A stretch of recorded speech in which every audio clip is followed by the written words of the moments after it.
ठीक है, तो हमारा जो सेकंड पॉइंट है, सेकंड पॉइंट ये कह रहा है कि मानव व्यवहार की व्याख्या करना, यानी कि अगर कोई व्यक्ति कोई व्यवहार करे, सबसे पहले क्या होता है, हम ये जानते हैं कि अगर इस व्यक्ति ने ये व्यवहार किया, कौन सा व्यवहार किया, ये किया, अगर ये व्यवहार किया तो फर्स्ट पॉइंट, क्यों किया तो सेकंड पॉइंट, यानी कि अब उसकी व्याख्या कर रहे हैं कि इस व्यक्ति ने ये व्यवहार इस वजह से किया, इसका एक कारण है ना, और अगर ये नहीं करता तो वो ये बिहेवियर करता, इसका भी ये कारण था। तो कोई भी व्यक्ति किसी व्यक्ति से मिले, उससे बातचीत करे, तो हर व्यक्ति के व्यवहार का एक कारण होता है, अगर हम उसके उस कारण को समझ गए तो हम कहीं ना कहीं उसको जान जाएंगे, है ना। किसी भी व्यक्ति की, जैसे आपने मान लीजिए आपने कॉलेज में एडमिशन लिया, जैसे क्योंकि आप एडमिशन के स्टूडेंट हैं, इस साल फर्स्ट ईयर के, आपने एडमिशन लिया, ठीक है, अब आपको पहली बार कोई फ्रेंड आपको मिला, आपके बगल में बैठा, मतलब अभी आपको फ्रेंड नहीं है, अभी आप केवल उसको, मतलब आप पहली बार मिले हो, ठीक है, तो पहली बार आप क्या करते हैं, सबसे पहले उसका नाम जानते हैं, है ना, और उसके कौन कौन से विषय है ये पूछ लिया, है ना, कहाँ से है ये पूछ लिया, क्लास लेने रेगुलर आता है या नहीं ये पूछ लिया, है ना, आप कब कब आए, थोड़ा बहुत ऐसे जनरल टॉपिक पर बात करिए, किस मॉडल से पढ़ रहे हैं, क्या पढ़ रहे हैं, ये सब कुछ, ठीक है। अब इसके बाद मान लीजिए धोखे से नेक्स्ट डे पर्सन फिर मिल गया, तो थोड़ा सा स्माइल वाला बिहेवियर रहता है कि हम उसकी तरफ थोड़ा सा अच्छे से बात करते हैं, सेकंड थर्ड डे मिल गया, फोर्थ डे मिल गया, ऐसे ऐसे जब कंटिन्यू बहुत दिनों तक जब व्यक्ति मिलते रहते हैं, तो मिलते मिलते उनकी बॉन्डिंग होने लगी स्ट्रॉन्ग, यानी कि अब वो एक दूसरे को थोड़ा थोड़ा क्या करने लगे, जानने लगे, है ना। तो व्यक्ति के बारे में अब जैसे मान लो हम अगर उस व्यक्ति से पूछे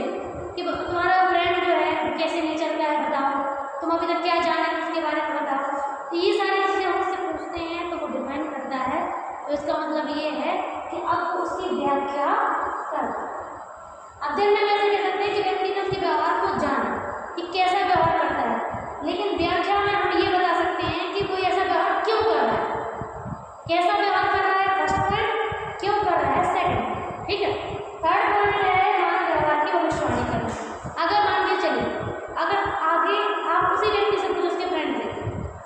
कि अगर ऐसी सिचुएशन होगी तो आपका दोस्त कैसे बिहेव करेगा, तो आप बताओगे कि वो इस सिचुएशन में ऐसे बिहेव करेगा, तो यानी कि आपने उसकी क्या है, भविष्यवाणी कर दी है, यानी कि चूंकि आप उसको अच्छे से जानने लगे हो, इसीलिए उसके बारे में बता पा रहे हो कि भविष्य में कैसा व्यवहार कर सकता है। तो ऐसे ही नॉर्मल लोगों को अगर हम समझ गए कि कोई भी नॉर्मल व्यक्ति किस परिस्थिति में कैसे व्यवहार करता है,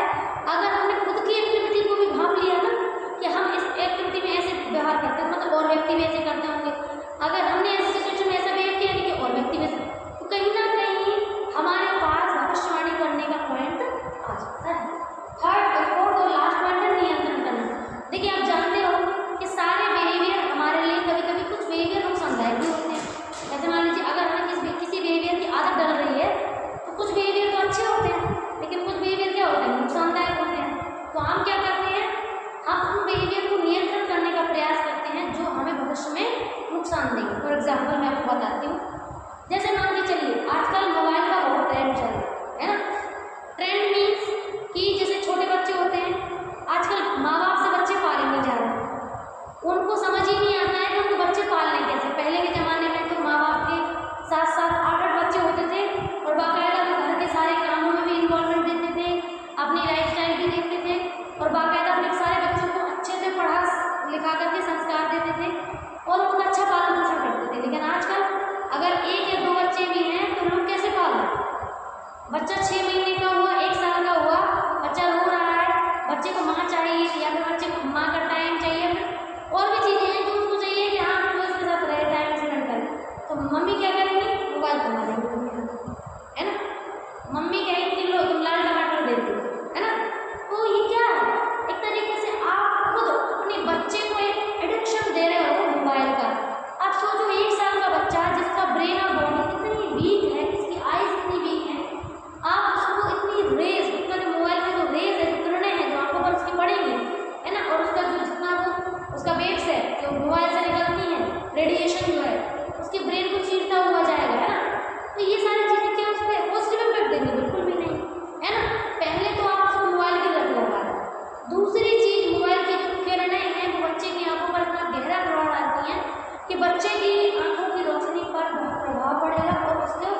बहुत मोटे लेंस का चश्मा चल जाएगा भविष्य में, बिल्कुल फिक्स है ना। तो लोग क्या करते हैं कि उनने कहा ले तो खेल लो बस तुम, हमें परेशान नहीं करो, ये रहता है ना। तो माँ बाप जो है बच्चों को मोबाइल दे दिया, वो बच्चा उसी से पल रहा है, बच्चा 4-5 साल का हो गया, 7-8 साल का हो गया, उनने कोई रिस्पॉन्सिबिलिटी नहीं दी, बच्चों को कोई मोरल चीज़ें नहीं सिखाई, ना संस्कार डाले, ना कोई चीज़ सिखाने में रुचि है ना। अब मान लो बैठा है बच्चा, बच्चे से कहा बेटा मारो, बेटा मारो, मार के दिखाओ, तुम गल मतलब लड़के दिखाओ, ऐसे वर्ड बोलेंगे बच्चों से, है ना। क्या बोलते मुँह बना के दिखाओ, बच्चे जो है